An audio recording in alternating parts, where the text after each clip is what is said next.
Nga pala yung mga customer na encounter ko nung nag-OOT ako. Hi sir, ano pong order nila? Sorry po, ano po ulit? Napakahina naman ng boses na ito, parang nabulong. One piece burger steak po ba? Dine-in po or take-out? Lalakasan mo boss mo o sasakaling kita. At meron din mga customer na oo lang ng oo. Hi sir, may order na po ba sila? C3. Ay, C4 pala. Chicken with spaghetti po or chicken with palabok? Oo.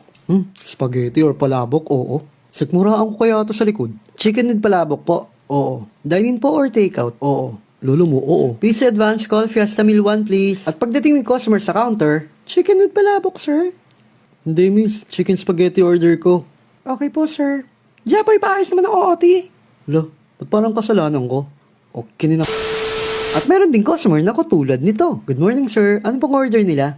Isang chicken joy nga. Large na yung coke sa kadalawang extra rice. Oh, grabe naman hininga nyo sir, sumusuntok. Toothbrush din sir pag may time. Hep. Charot lang yan syempre. Kahit may naamoy naman ako sa customer, hindi ko nang pinapahalata. Bilang respeto pa din, di ba? Pinigilan ko ng paghinga ko para hindi ko maamoy. Para hindi ako makasakit, di ba? May mga taong ganun talaga ang sakit or sadyang gutom lang talaga sila. Kaya intindihin na lang natin sila. Toothpaste sir, bago gusto yung mag-add. Anong sabi mo? Lo, ask